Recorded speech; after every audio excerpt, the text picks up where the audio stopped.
You scroll through your feed and suddenly 20 minutes are gone. You open your phone to check one message, and before you know it, you've clicked through ads, videos, headlines, all tailored perfectly to you. You didn't plan it, you didn't choose it, it just happened. And when you finally look up, you wonder, where did my will go? The truth is, your will was never absent, it was just hijacked. Modern systems of media and technology are designed to enchant you, to cast spells on your nervous system so that you follow where they lead. It might sound dramatic, but it's not. The architects of today's attention economy know exactly how to hook you. They use psychology, neuroscience, and endless feedback loops to keep your eyes on the screen. Ads and algorithms are not neutral tools. They are spells written in code, incantations disguised as convenience. Think about advertising. A billboard on the side of the road might not seem like magic, but it works on the same principle as an enchantment. It bypasses rational thought and slips straight into your subconscious. It links desire to image, identity to product. It doesn't ask for permission. It plants itself in your mind until, later, you feel the urge to buy something you never needed. Multiply that by the thousands of messages you encounter every day, and you begin to see the spell woven around you. It's not one ad, it's the saturation of all of them. A chorus of whispers telling you what to want, how to feel, who to be. Algorithms take it further. Unlike traditional advertising, algorithms learn from you. Every click, every pause, every swipe is fed back into the system so it knows you better tomorrow than it did today. If advertising is a spell book, algorithms are living magicians. They don't just cast the same spell on everyone. They tailor it to your weaknesses, your cravings, your fears. If you linger on an image of a body you wish you had, the algorithm will show you more. If you stop on a headline that sparks outrage, it will deliver another one just like it. Slowly, your nervous system is trained, not by accident, but by design. It's easy to think you are immune, that you're too smart, too aware, too strong-willed. But awareness alone doesn't break the spell. Even magicians fall prey to their own illusions. The point of enchantment is that it works beneath the level of conscious thought. It doesn't need your agreement. It only needs your attention. And attention in this world is currency.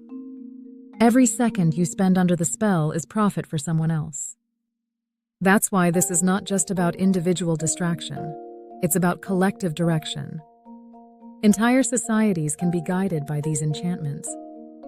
Think about how narratives spread online. Slogans, hashtags, viral clips. They function like spells repeated until they sink into the subconscious of millions. Outrage cycles erupt not because millions of people spontaneously feel the same emotion, but because algorithms notice what gets a reaction and amplify it.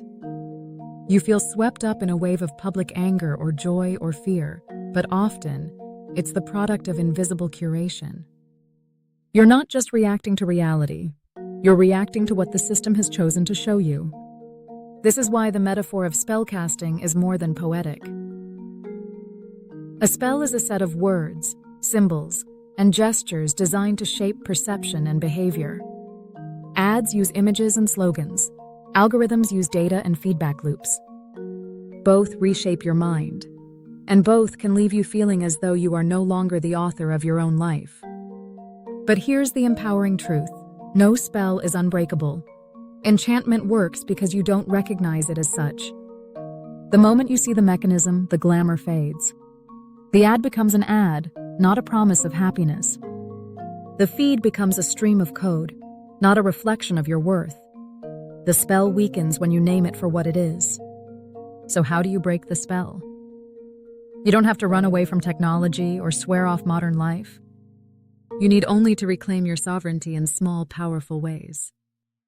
Begin with naming. The next time you feel the tug to click, whisper to yourself, "This is a spell." The act of naming pulls it out of the shadows and back into awareness. Then ground yourself.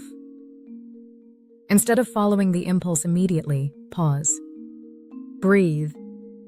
Touch the physical world around you. Remind your nervous system that you are more than your screen. And finally, choose. If you still want to engage, do it deliberately. Let it be your decision, not the algorithms. Naming, grounding, choosing, these are the counterspells. When enough individuals practice them, the collective spell weakens. Societies begin to wake up. Outrage cycles lose their grip. Consumption loses its shine. The machine of distraction starts to creak because it runs on attention and you are no longer feeding it unconsciously. That's the revolution hidden in plain sight. Millions of small awakenings breaking the grand enchantment of our time. You might wonder, why frame it as magic at all? Why not just call it psychology, economics, or marketing? Because the metaphor matters. Calling it magic reminds you that you are not just dealing with neutral mechanisms. You are dealing with forces that aim to shape your reality. And magic, unlike marketing, always implies that you have a choice. You can participate or not. You can be the subject of the spell, or you can become the one who knows how to wield it. This is the great choice of our age. To remain entranced by the glowing screens and endless scroll, or to break the spell and rediscover your agency. The tools will not stop trying to enchant you. Their very design depends on it. But you are not powerless. You can step into the role of the magician, the one who sees clearly, who names what is hidden, who chooses deliberately.